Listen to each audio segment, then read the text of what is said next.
अगर हम बात करेंगे जम्मू कश्मीर पुलिस की, जम्मू कश्मीर पुलिस में लगभग 40,000 एसपीओज़ के रूप में जो है युवक युवतियां काम करती हैं, अपनी सर्विसेज दे रही हैं, और जिनको ये भी मालूम नहीं है कि हम कभी परमानेंट होंगे भी या नहीं होंगे, ना ही उनके लिए कोई इस तरह की पॉलिसी जो है वो बनाई गई है। फिर भी वो अपने देश की रक्षा के लिए, अपने देश के लिए जो है वो यूनिफॉर्म लगाते हैं और रात दिन उनसे काम लिया जाता है। 24 घंटे के मुलाजिम होते हैं वो।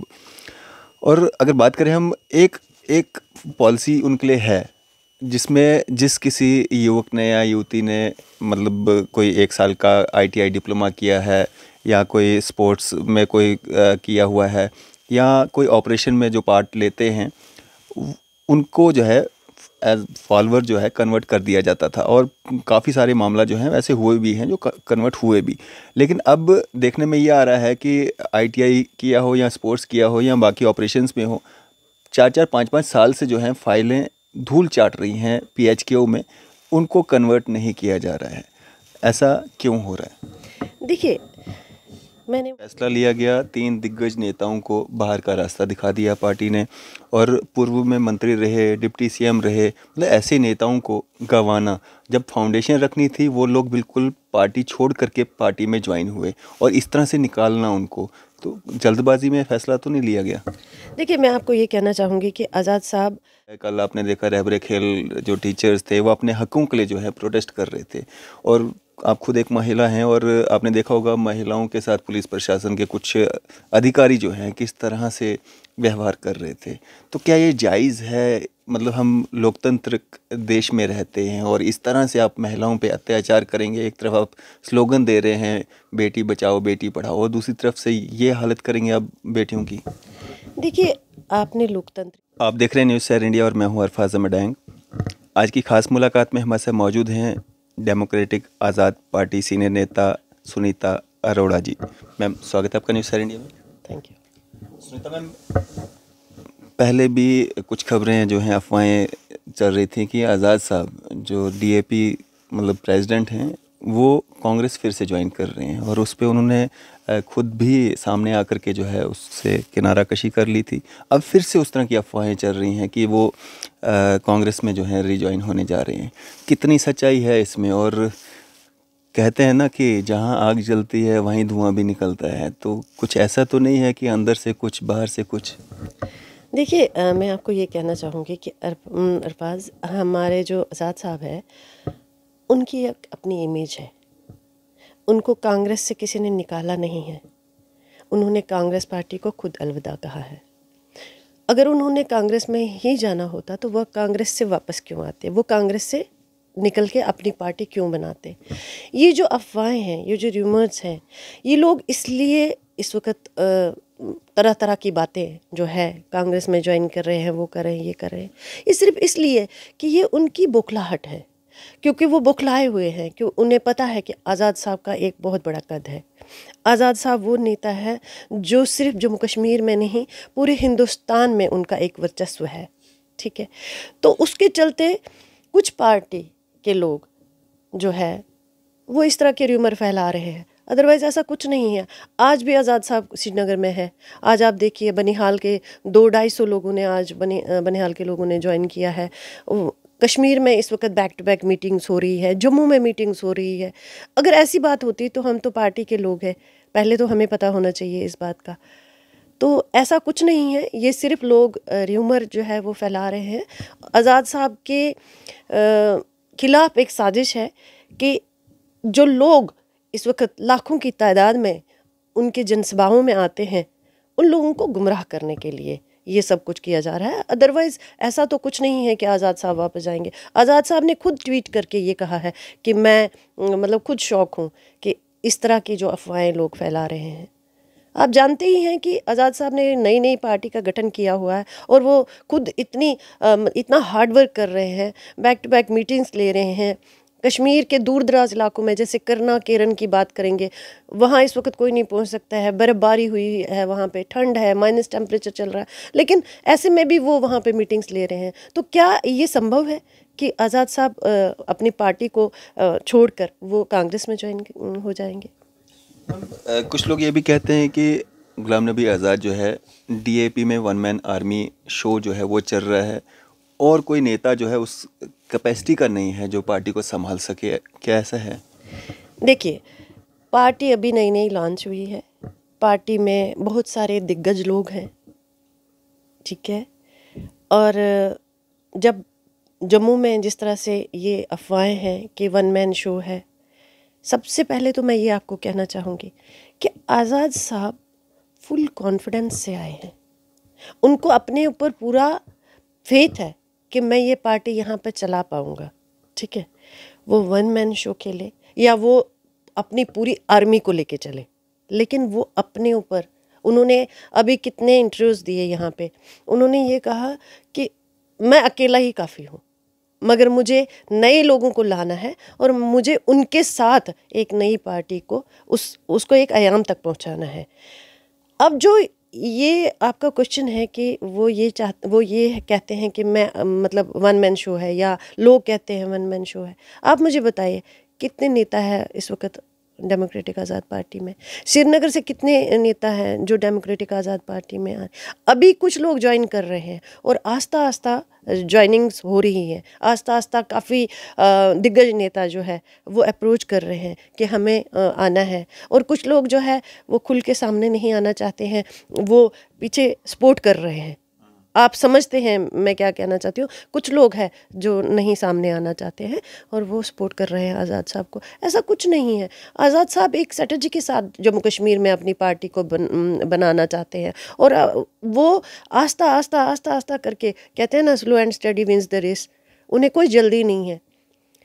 अभी इलेक्शन होने हैं, जब इलेक्शन होंगे तब सबके सामने आएगा, दूध का दूध और पानी का पानी हो जाएगा। बट हमारा तो ये कहना है कि आने वाले टाइम पे आज़ाद साहब फिर से एक बार जम्मू कश्मीर के मुख्यमंत्री होंगे और ईश्वर करे कि ऐसा ही हो कि मुख्यमंत्री वही आए ताकि जम्मू के लोगों का जो है उद्धार हो जाए। आपने देखा कि उन्होंने अपने टेन्योर में कितना अच्छा काम किया है डेवलपमेंट के अगर आप मतलब लिहाज से देखेंगे तो कितनी डेवलपमेंट उन्होंने करवाई थी। तो लोग भी सोचते हैं, लेकिन कुछ लोगों की भी मजबूरियां हैं जो खुल के सामने नहीं आएंगी। आस्ता आस्ता लोग खुल के सामने आ जाएंगे। सुनीता मैम, ये जो फैसला लिया गया, 3 दिग्गज नेताओं को बाहर का रास्ता दिखा दिया पार्टी ने, और पूर्व में मंत्री रहे, डिप्टी सीएम रहे, मतलब ऐसे नेताओं को गंवाना, जब फाउंडेशन रखनी थी वो लोग बिल्कुल पार्टी छोड़ करके पार्टी में ज्वाइन हुए, और इस तरह से निकालना उनको, तो जल्दबाजी में फैसला तो नहीं लिया गया? देखिए, मैं आपको ये कहना चाहूँगी कि आज़ाद साहब बुरा और भला दोनों चीज़ों को समझते हैं, ठीक है। मैं उनके सामने बहुत छोटी हूँ, मेरा बहुत छोटा कद है, इस पर टिप्पणी करना मेरा बनता भी नहीं है। लेकिन हाँ, ये मैं कहूँगी कि अगर मैं उस पार्टी में हूँ, अगर मैं कोई भी एंटी पार्टी गतिविधि में शामिल पाऊँगी खुद को, या मेरे जो सबॉर्डिनेट्स है या मेरे जो ऊपर आला अधिकारी है, अगर वो देखेंगे कि ये कुछ ऐसी गतिविधियां कर रही है, तो मेरे को बाहर का रास्ता दिखाना जो है वो वाजिब है। क्योंकि अभी नई नई पार्टी है, नए नए लोग जो है वो ज्वाइन कर रहे हैं।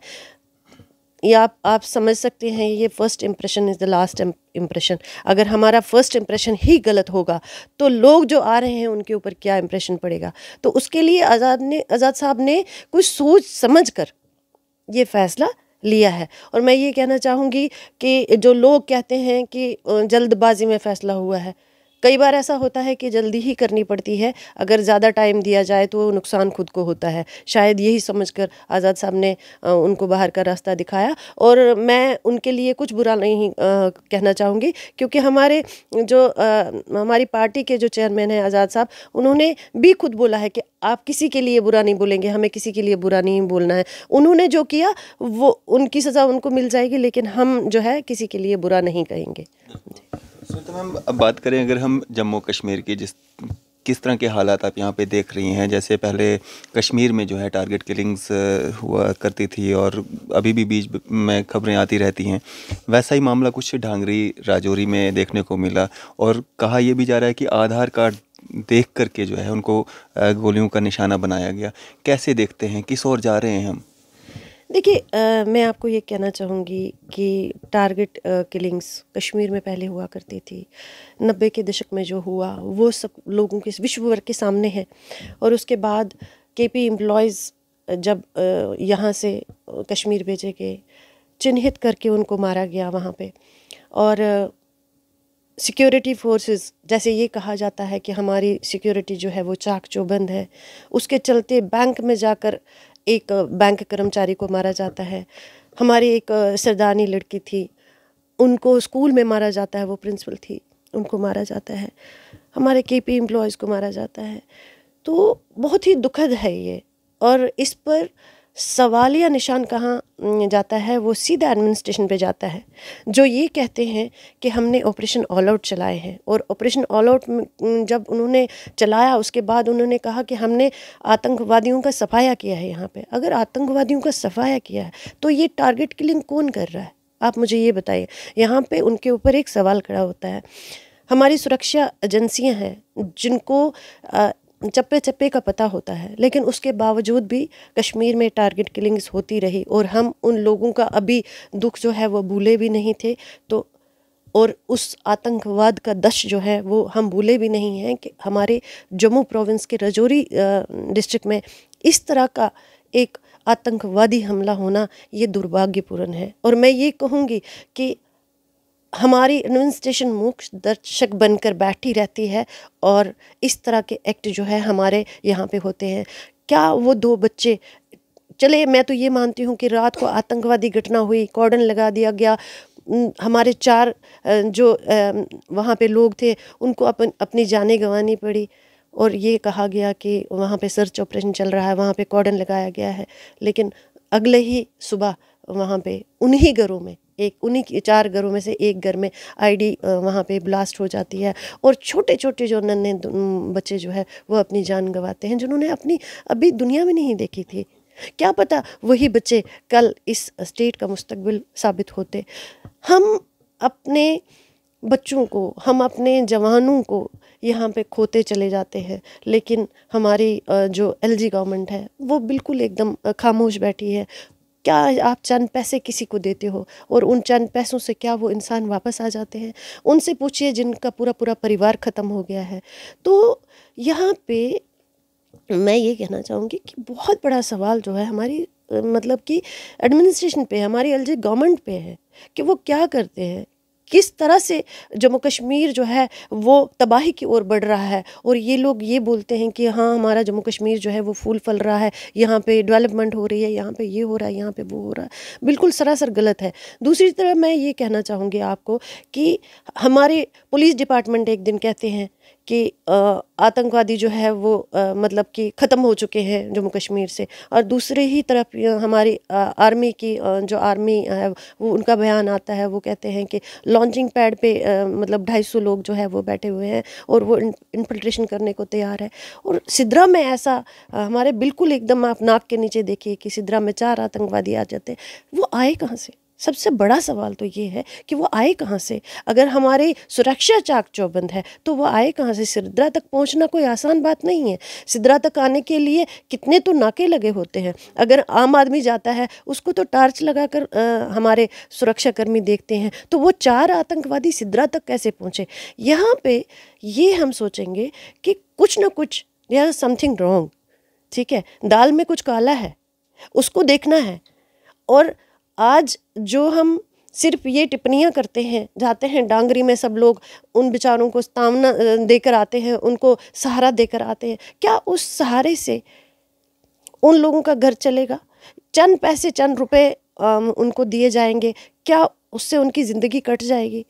पैसा तो आना जाना है, लेकिन ज़िंदगियां जो है वो बहुत मुश्किल से मिलती है। ऊपर वाला एक ही बार हमें इंसान का जन्म देता है, और वो अगर हम आतंकवादियों के मतलब कि हाथ का निवाला, मुंह का निवाला बनेंगे, या अगर हम इस ऐसी सरकार का मुंह का निवाला बन जाएंगे, तो अब तो हर एक घर में डर लगने लगा है जो डांगरी में हालत हुई है उससे तो जम्मू कश्मीर का बच्चा बच्चा दहल गया है।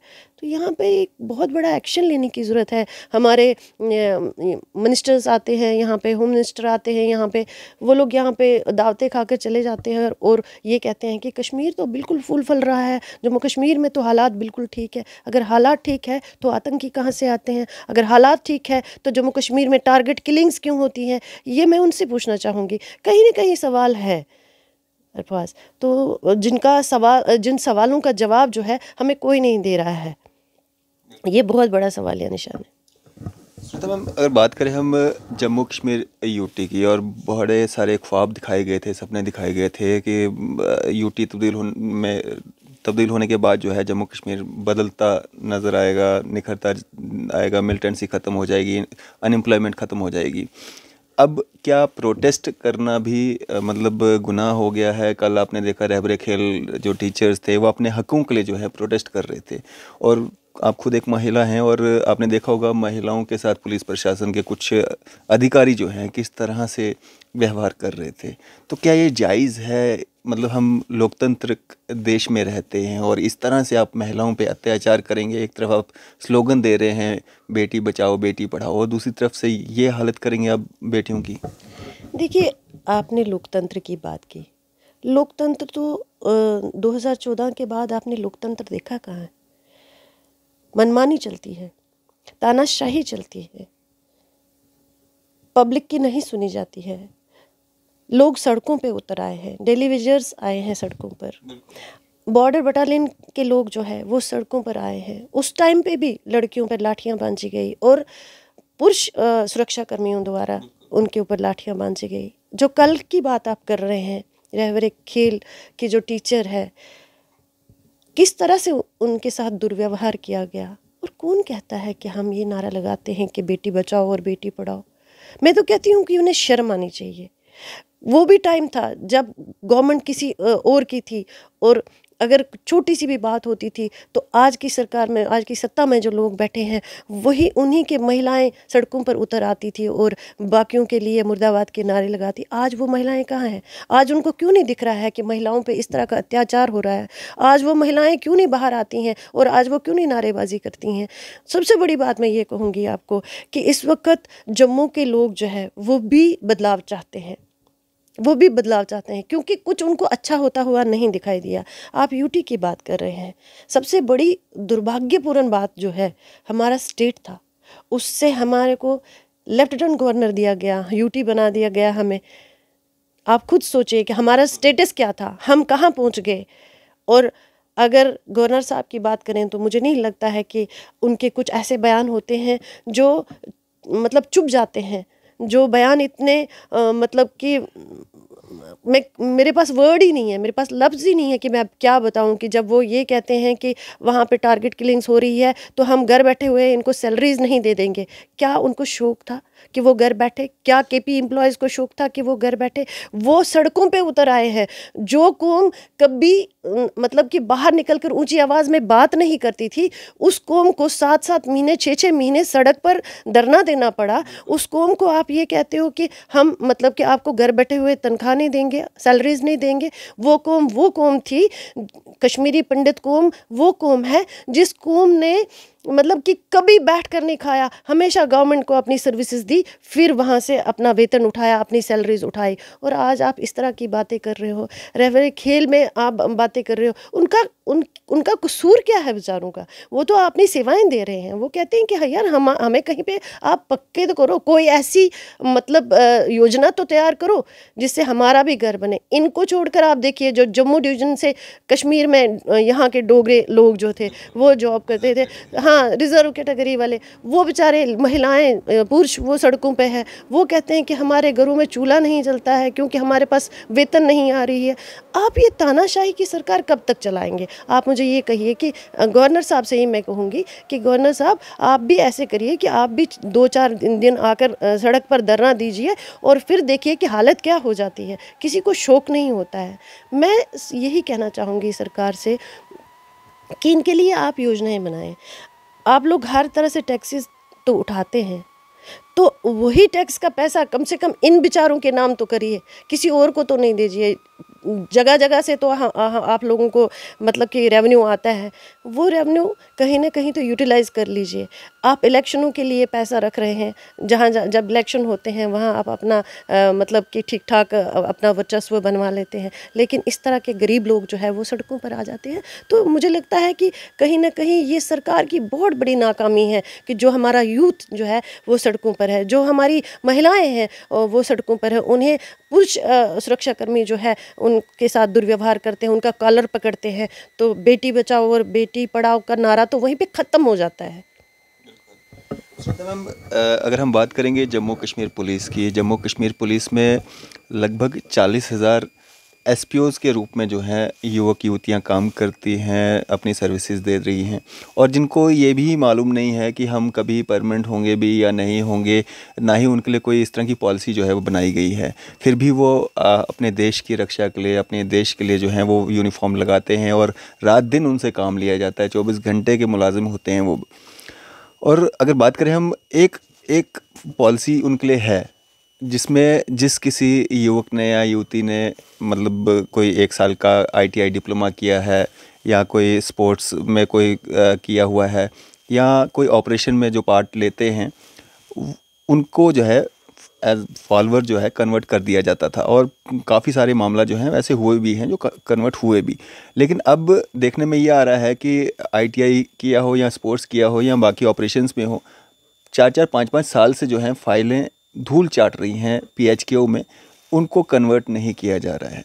ऐसा क्यों हो रहा है? देखिए, मैंने बोला ना कि जम्मू कश्मीर का बहुत बड़ा दुर्भाग्य है कि यहाँ के यूथ जो है वो काम करना चाहते हैं, टैलेंटेड यूथ है, लेकिन उनको बेचारों को हमेशा जो है ना एक निराशा का सामना करना पड़ता है। मैं आपको जो बताती हूँ, ये आज आपने बात जो की है ना, ये आज से 10 साल पहले मैं खुद रिपोर्टिंग करती थी और मैंने कई ऐसे केसेस जो है मेरे साथ सामने आए हैं। वो रजौरी वगैरह से आते थे, ये डोडा वगैरह से आते थे, ये लोग जो एसपीओज होते हैं,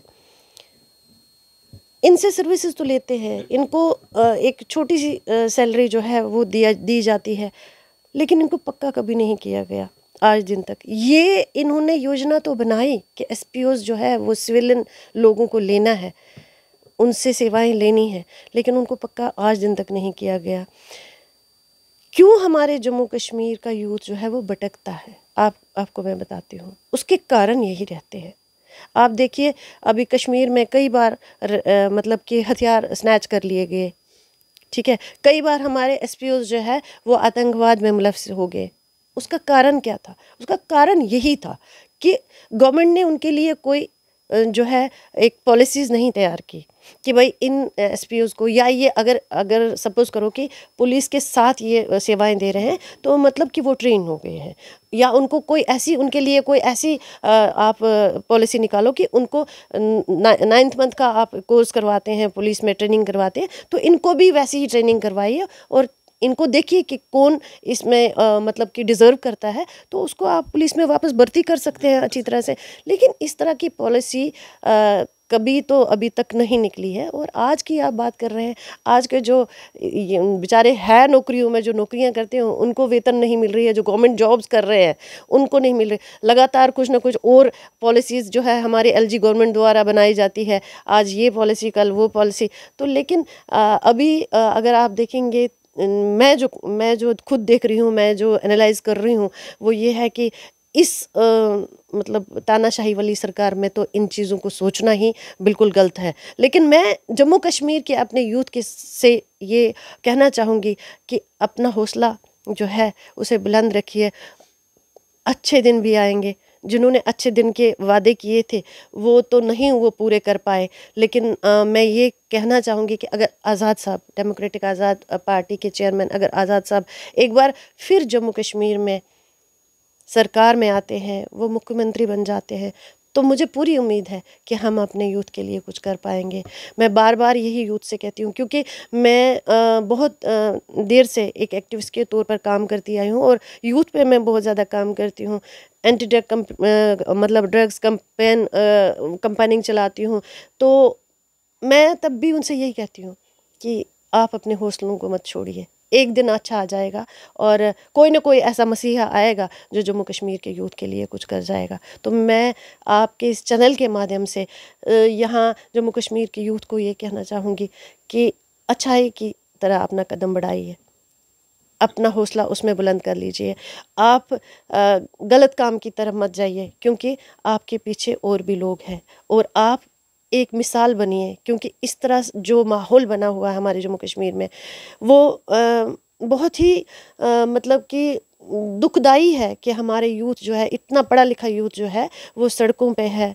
तो अच्छाई की ओर जाइए और हमारे स्टेट के लिए ये दुआ कीजिए कि एक मसीहा ऐसा आए जो इस जम्मू कश्मीर के सभी दुख और दर्द दूर करे।